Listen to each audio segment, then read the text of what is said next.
Welcome to day 4 of the 2024 Please Ask Campaign and Training Week.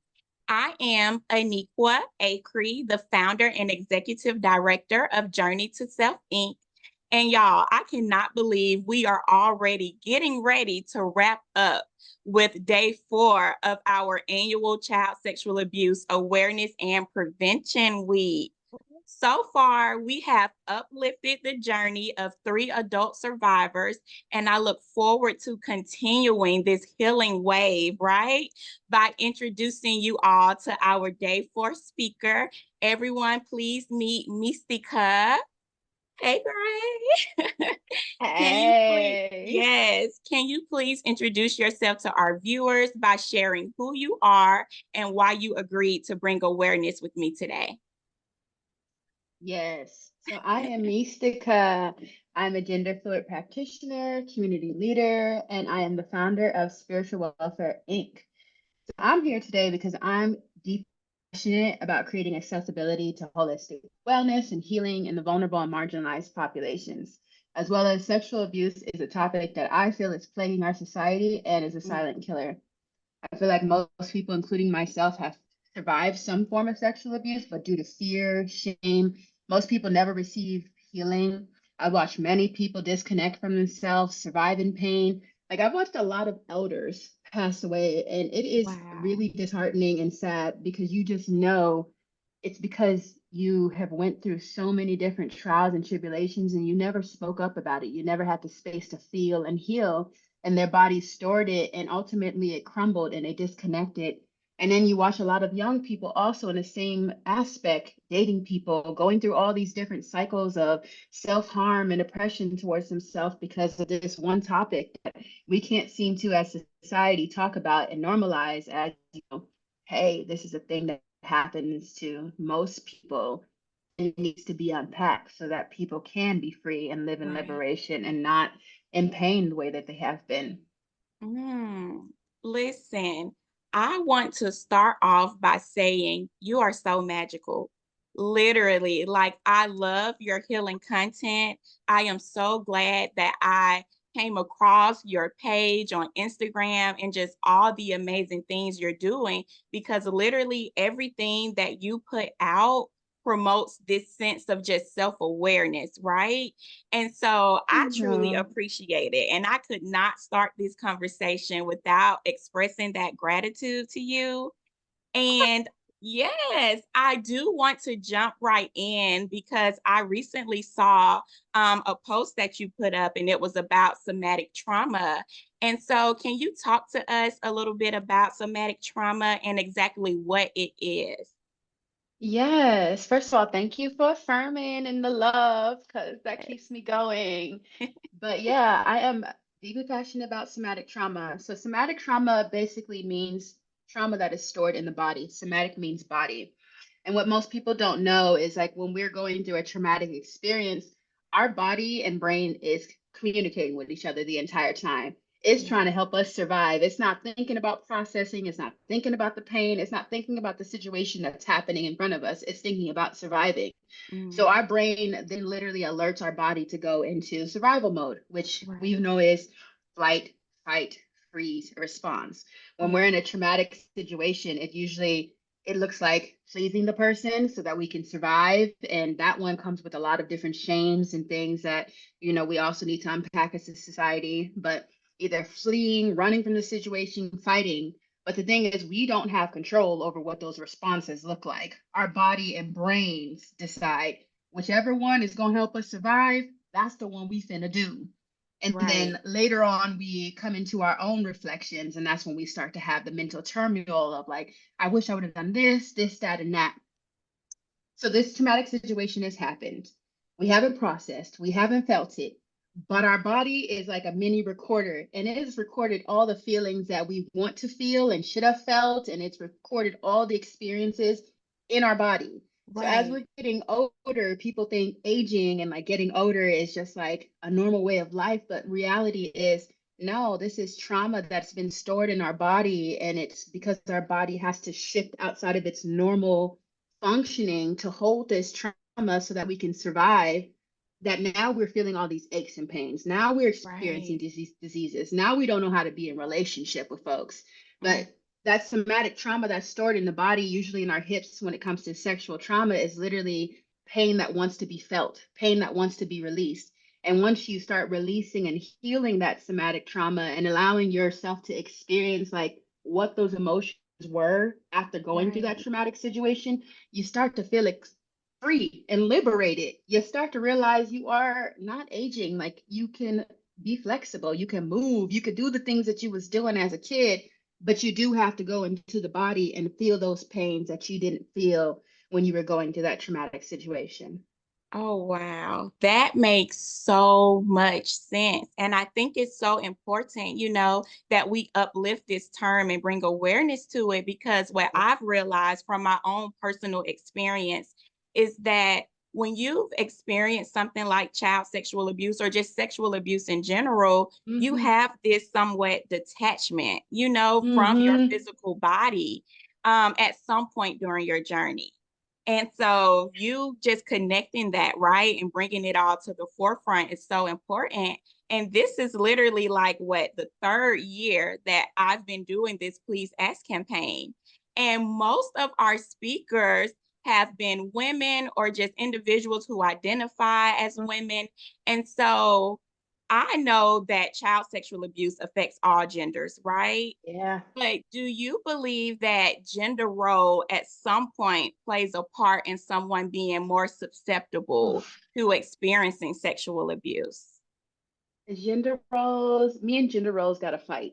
Like me and gender roles really got to go neck and neck at this point because I believe, especially in my story, as I've been unpacking and reflecting, Yeah. gender roles, I would say, played the top role in my own sexual abuse trauma Wow. and a lot of people that I know.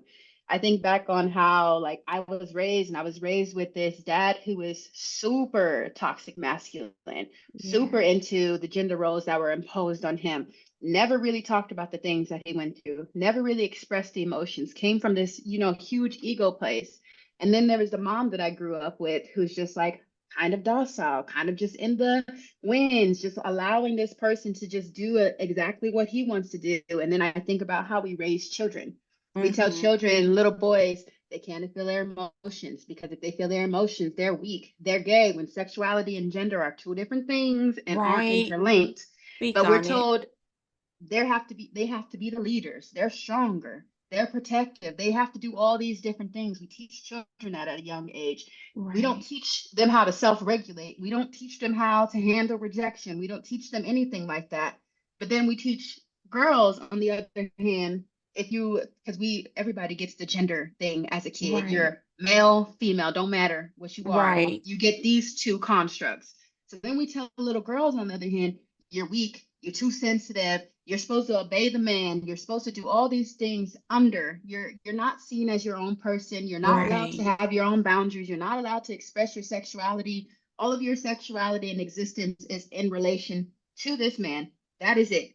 So now you Yeah. have children and adults growing up believing that they have to listen to this man. The man can do whatever he wants to do. The girl needs to listen to that thing. And if she doesn't listen to it, then it's her fault if something happens. And now we have Right. sexual abuse. Mm, And then we have nobody talking about the sexual abuse that's happening because we have now normalized it as a part of our culture. We have now created this like space where, well, what was the girl doing? What was the boy doing? right. Because nobody even talks about the childhood sexual abuse that comes with boys and femmes or boys and all these different things because boys don't talk Exactly. about it because they're seen as weak. They're going to be seen as gay. Girls don't talk about it because like they're going to be shamed. They're going to be seen as over sexual. They're going to be seen as you enticed it. Well, like just all these different things Right. that come specifically from how we're told men and women are supposed to be.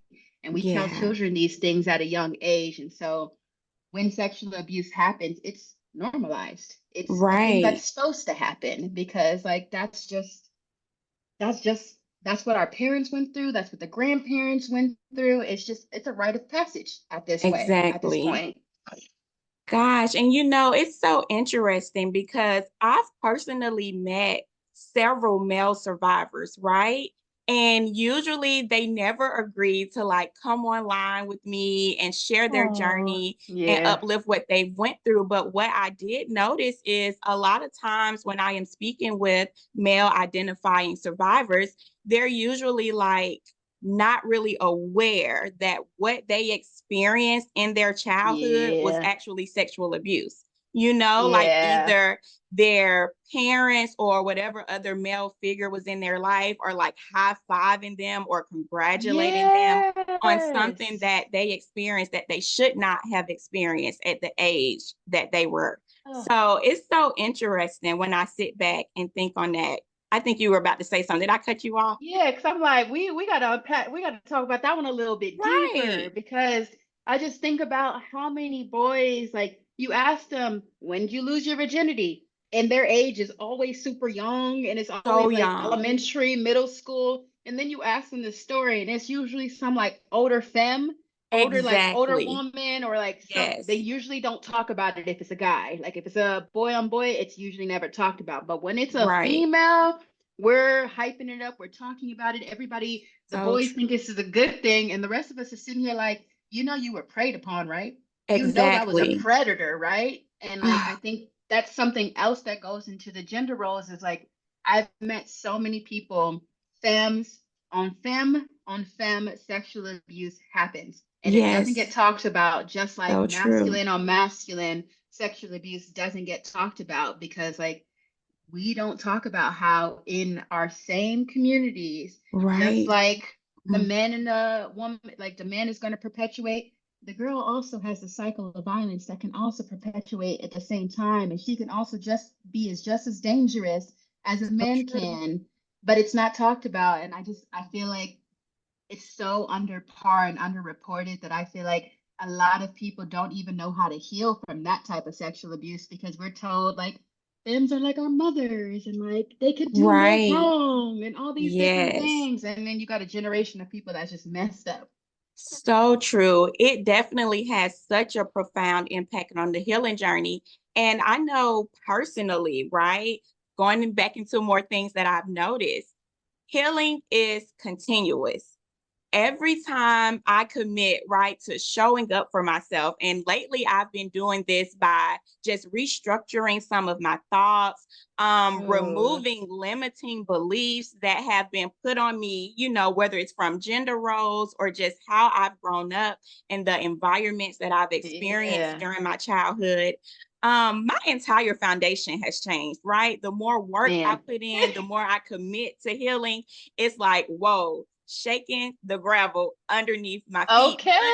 in a good way, right? Because the more that this foundation changes under me, the more I actually reveal my authentic self. I get to know deeper who I actually am. And so, what I've also done is I've completely stopped identifying as a victim. I'm like, nope, I've also expanded my knowledge, right, regarding Yes. spirituality. And all of this has literally stemmed from me remembering the child sexual abuse I went through, speaking on it, getting help, meeting other self healers like you. And so now I'm like, okay, let me learn more about the spiritual practice of my ancestors. How can I incorporate this holistic vibe to my healing journey? So I want to know, as you continue your own individual healing journey, have you noticed some changes in your belief system, especially as it relates to religion? Oh, oh.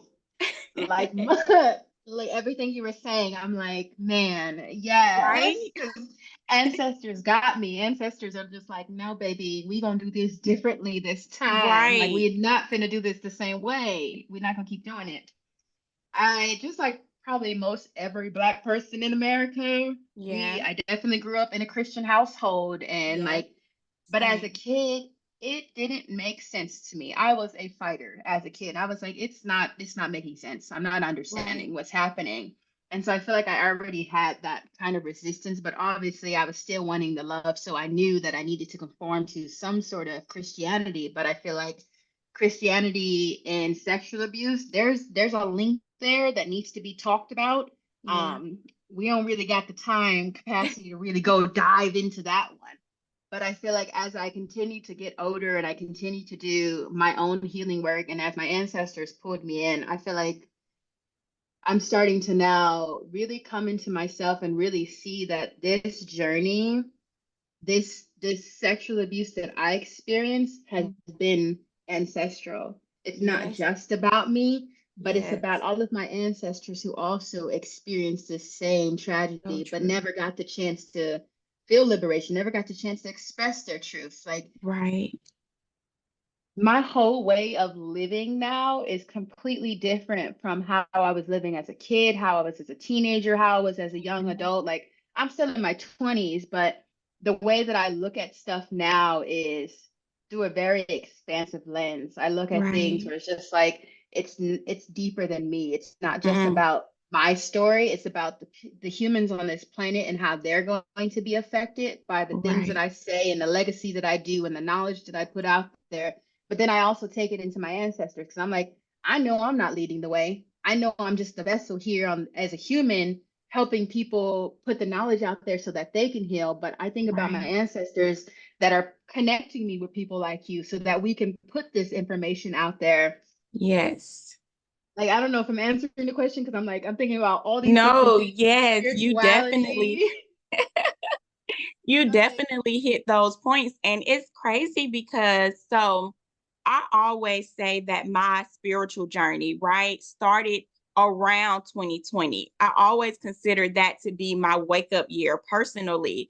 I started experiencing all of these health things, health related issues, dis-ease, right, in my body. And at first, I was heavy in Western medicine. I was looking into having surgery to get my thyroid removed and just all types of stuff. And I literally had to take a step back, breathe, right? And realize that I had way more options than what was in front of me. And so once I realized that there's so much more to life than what I'm just seeing with my naked eye, I started to go deeper, not only within, but in my spiritual practices. I started learning how to meditate. I started learning how to connect with yeah, those ancestors that you're speaking of, because just like you, mine was also ancestral. This was a generational trauma that many women yeah. in my family experienced. I often tell my daughters, because I am now a mom of two girls. And so Mm, I always share like my healing journey, like as I'm literally living it in real time. And I create these journals and all of these documents so that they can have it too, because I understand that I am not just healing for the people who come from me or the people before me. Like this is just so much bigger than me, just like you said. And I feel like I literally yeah. resonate, yes, with all of that. And it takes so much confidence, I feel, to be able to pull back from what you've been told, right? Or to step outside or to go against Man, the norm. Yeah, when you're seeking your own truth, it's like, ooh, it's definitely, see, yes, I don't even feel like like you were saying in like 2020, it was like your awakening. I feel like I've been on, say, as a kid, I'm like, I've consciously had those conversations with myself, but I didn't have the language. I just, like, I mm, remember at 13 being like, okay, one day we're going to go through this and we're going to have the conversations and it's going to make sense. Just wow, survive, just get through it. Me not knowing that my ancestors were with me not knowing none of the language. And as a kid, I had these mentors and teachers and people who always gravitated towards me, always spoke in right, these like spiritual colloquialisms. And I'm like, I don't know what you're talking about. I don't care what you're talking about. I'm like, I right, don't want to be going through this. And so I'm like, now that I'm older, and I'm like, oh, y'all was literally with me the entire time. Like you guys literally orchestrated people in my wow, path to make sure that I'm here where I'm at having these conversations, doing what I'm doing. Because I'm telling you, the people, there are some things in my life, just like I'm sure you could relate. I should not have been here. I should have, like, there are right. so Oh, many different paths that I was going down, but I feel like my spirit team was like, you're done. Like right. we have some things that we need to do, and you're straying off a little too Yep. far. And they would Yep. snatch me back to be on this path. And like I just kept hearing the same thing. And every space that I entered, they're like, you're the first person that's entering this space. Like all the statistics were against me. And I kept hearing these things and it didn't make sense to me until now that I'm deep in my spiritual journey and I'm deep into like myself and I'm here and I'm connected with my ancestors. And I'm like, Yes. oh, this was Oh, you all start seeing that. orchestrated. Yeah. Yeah, You I'm get that like, bird's eye view, okay. like, okay. I'm telling you, I was snatched. Like I got literally snatched into mindfulness. Like I was having Yes. a breakdown the same way I usually was having like emotionally breakdowns. And a mentor literally didn't tell me where she was taking me. She Right. takes me to her best friend, who's a mindfulness coach, and I'm sitting in this lady's office, and she's talking about, "I'm gonna teach you how to breathe." Me, well, let me tell you, I got an attitude, especially in my early 20s. I'm looking at this chick like, what you mean you're gonna teach me how to breathe? I'm breathing. Like, what do you Right. mean? I wouldn't be here if I'm not breathing. So Oh, I'm sitting here with an wow. attitude, but I'm like, let me just go through what this lady is talking about. And she's talking about belly breathing and Yes. survival and how like we're just disconnected and we walk through life as just like shallow breathing. And I'm just like, Exactly. Oh my God. I this is a literally lot. just posted about this on Journey to Self's page. I'm like, so many people are walking around feeling stressed, and we don't realize that when we're stressed, we're only breathing from the throat and the chest. Everything is just Okay. all up in here. And so we were going through these little different practices of picturing your belly as a balloon and, filling Uh, it up. And yes, I yeah. resonate literally with everything you're saying.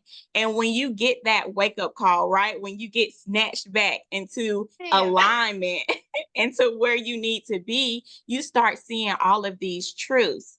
And I feel like now that we're talking about truths a little bit, it's so important that as we uplift child sexual abuse and bring in awareness and prevention to Hmm. it, we have to spend some time debunking some myths, right? That is associated with this form of abuse.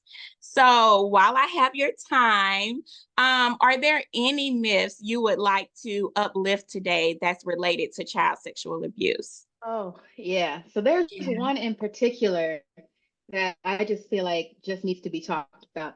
And it's the if a child is up about the abuse that's happening, they wanted it. Uh, And that literally pisses me off because I'm like, Right. there's so many things as to why a kid doesn't speak up. You don't know if that kid is being threatened. You don't like, first of all, any Exactly. child in that situation is coming from, I don't know if we're, can you hear me? Yes, I hear you. It was freezing a little bit, Can you but hear the me? audio stayed clear. Okay, it's freezing on my end too, so I'm just gonna keep talking. But I feel like, first of all, any child in that situation is already fearful. And like Hmm. you don't know what that person is saying, you don't know the circumstances that is happening. Right. This kid could have been threatened. There's so many situations that could have perpetuated why this child is not speaking up, as opposed Exactly. as also they're trying to survive, they're trying to live. And we don't teach kids to speak up. We don't teach kids boundaries. We don't teach kids that, hey, this thing is wrong, then it shouldn't be happening. So they also Right. don't know that there should be speaking up and saying something. Like there's just so many things that could be happening. But to tell a child that they wanted it because they didn't say anything is the most Right. disrespectful thing that I can hear of, because like you shift the So blame and put it on the disrespectful. child, but Right. don't blame the person who's actually perpetuating the harm to the child. And so the child Exactly. then grows up with all this guilt thinking that it's their fault and maybe they did. And it's just like, no, baby, it had nothing to do with you. Like, absolutely Exactly. nothing to do with you. And it wasn't your fault. The burden is on this person who perpetuated this harm to you. And that's Exactly. the biggest myth that I'm just like, that needs to be squashed. And also the what were you wearing? Like even as a Oh, child. And I'm like, why are you telling a child if they're wearing something, if they entice right. some grown man or grown person or whoever the gender is? But I'm like, it has nothing to do with the child. I don't even care if it's child Exactly. on child sexual abuse. It has nothing to do with Exactly. child. Mm. You know what? That reminds me of something. So I recently completed this amazing training with this organization called Darkness to Light. Shout out to Darkness Ooh. to Light. Love them. Their whole Ooh. purpose is to also end child sexual abuse. And something that Okay. they pointed out, so they talked heavily about grooming, right? Which honestly goes into why victims sometimes don't speak up, because usually there's this deliberate approach that a predator goes about, known as grooming, um, Okay. in the way that they're able to have this sexually inappropriate relationship with the child in secrecy. So it's just so much data and science behind the things that they talked about. But another thing they pointed out, that I want to uplift, is the fact that child sexual abuse can literally happen anywhere. It can happen in our homes, it can happen in our neighborhoods, our Mm-hmm. schools, The recreational churches. centers and activities, churches, exactly. And y'all, it can even happen online. So when we talk Mm. about protecting our babies, we have to realize we're having to provide this protection in all spaces. It can even Mm. happen through the form of child pornography, communicating Mm-hmm. sexually inappropriate materials over the phone, Mm-hmm. internet. Mm-hmm. Come So, on. right, we have to really make sure we have these conversations with our children. So that way, when anything happens that seems off or seems uncomfortable, they know they have this safe person and this safe Yeah. space that they could go to so that they're not feeling alone and they won't have to suppress, right? Or struggle in silence.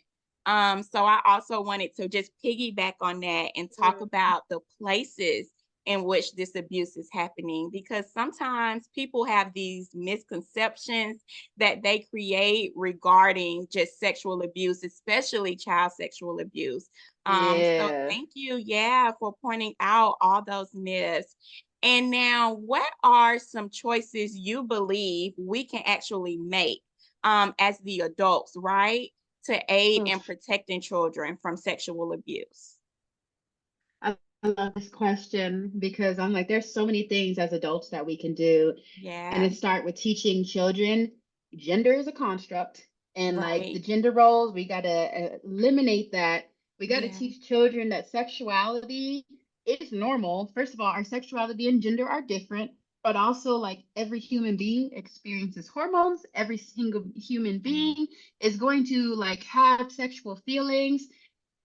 We need to teach children how to get in touch with those feelings. Obviously, at an appropriate age, I'm not going to sit here and teach a child at 5 years old their body, but when they start to get to an age of like puberty and understanding, there yeah, needs to be an age appropriate conversation around like boundaries, sexuality, and also as a young age, like this is your body.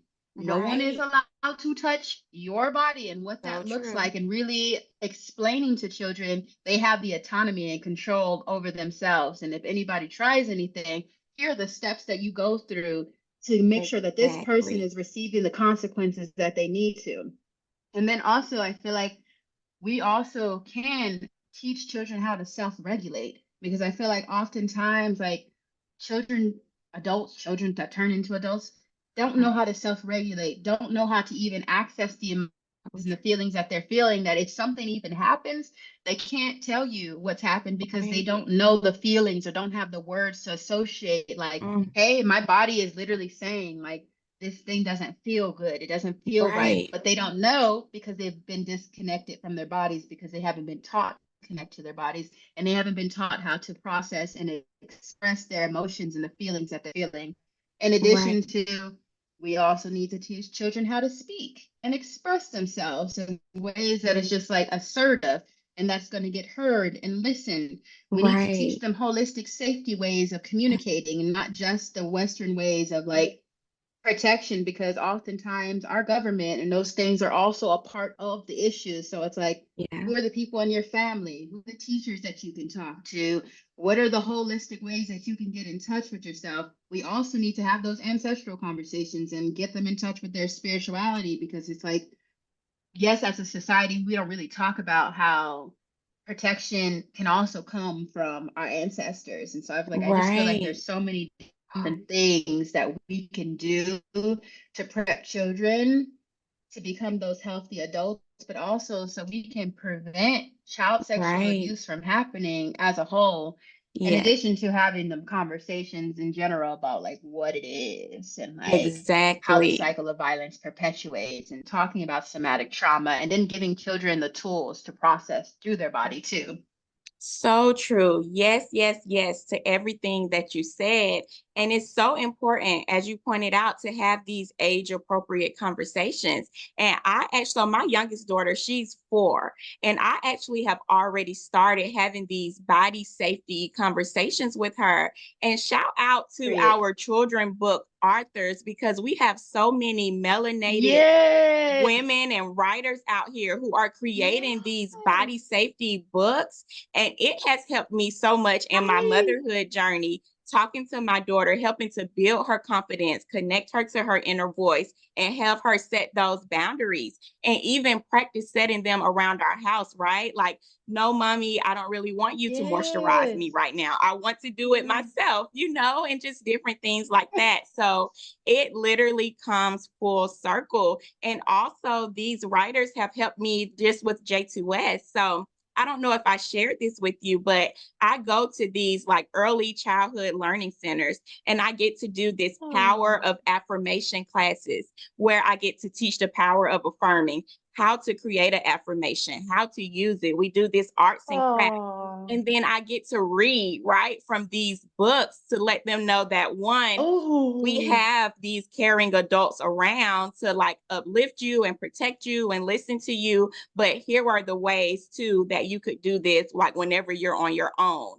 So, yes, yes, yes, yes to Oh. everything you're saying. And anytime I get to shout out these amazing writers that we now have that are creating these body safety principle books, I'm like, I'm here for Yes. it. Yes. I am here Yes. for it. So listen, I have been so engrossed in our conversation. I feel like you've brought this insightful perspective to the campaign this year. And I'm so, so, so, so grateful.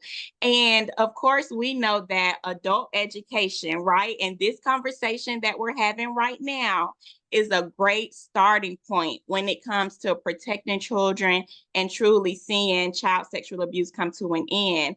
So I need all of my viewers right now to understand that we have to start talking about it.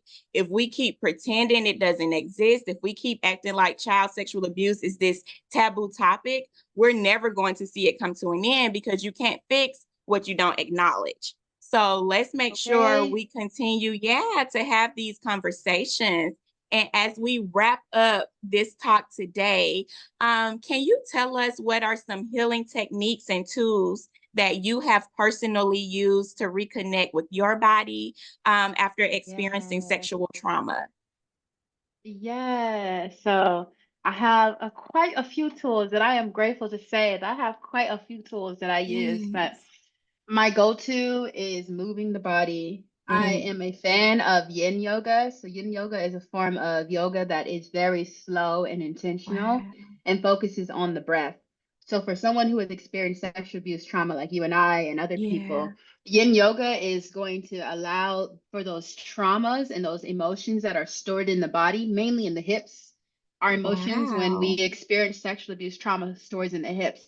So yin yoga, you're in that pose that's opening your hips and stretching your mobility for about two to Right. five minutes. And when I tell you it can be Mm. intense and very uncomfortable, Ooh. but then at the end of it, you feel so much more lighter and freer. And sometimes you go into crying spells because Right.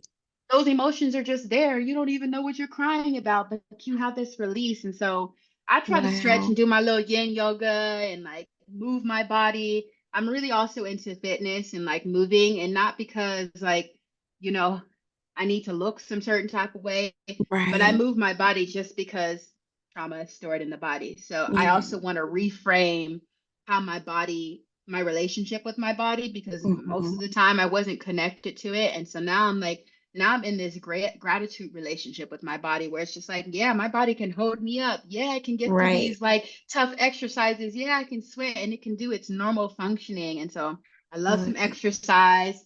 And then y'all know at this point, I'm real spiritual. So I love my little spiritual tools, and like aromatherapy is the way that I connect for myself. So when I'm feeling anxious, I'm feeling overwhelmed, I will Right. light up some incense. I will light Yes. up a candle. I will have some oils that I will put on my temples that can be next to my nose so that my nervous system comes into regulation and I can feel calm so that I'm like, Yes. okay, what am I feeling? What's going on? I Right. love journaling. I love some Nice. journaling. Like, there's nothing like having just a book there that you can just write out all your feelings and nobody's gonna see and express Yes. yourself and like not feel any shame. I love sound bowls. I love meditation. I love my little low vibe, my lo-fi vibes and my sounds because sometimes I'm just like, I don't actually want to talk. I don't want to write. I don't want to do anything but just sit there Yeah. and listen to frequencies that are literally aligned with our bodies to release trauma. Like there's so many tools out Feel there that I'm that. like, you don't even got to do nothing. You can literally just turn on the sound, light some Right. incense, and it's gonna do the healing work for you without you having to lift a So finger. true. Like Mm, I love it. those are just like my main ones that I do. Like those are the ones that I go, like those are my day to day that I do. Yes. I definitely have to try the yoga. You have me I think set. it's I'm so interested. I'm like, okay, I got to add that to the list for sure. And I love just healing. Well, I'm saying healing. Look at me. I love ending on a healing note because I know at some point throughout just this week in our conversation, viewers may get a little triggered, may feel a little uncomfortable. And so being able to provide those yeah. tools and resources, thank you, sis. I appreciate it. And You're tomorrow, welcome. yes, tomorrow for day 5 of the campaign, we will actually have this amazing young lady who will be doing a sound bowl healing session for us. So we get to have Oh, this, yes, collective healing practice. So, sis, I hope you join. I hope the viewers enjoy it as well because we get to just reground and recenter so that we can all be in the right energy and frequency that we need to be in to remain committed to ending child sexual abuse. oof, So, oof. thank you, thank you, thank you for joining me today. Thank you for sharing your journey and uplifting just things that we should consider as it relates to ending child sexual abuse. To everyone that's watching right now, make sure y'all like, comment, reshare this video so that it can get to the audience that it's intended to Please. reach. I will be tagging you in this conversation so that we can also follow and support your amazing nonprofit and the work that you're Aw. doing. Yes, because together I know and I'm very confident that we can truly make a difference, right? Yes. So I will see all of you tomorrow for the very last day of our 2024 Please Ask campaign. Aw. Thank you so much, Mystiika. You're welcome. Thank you. Yes.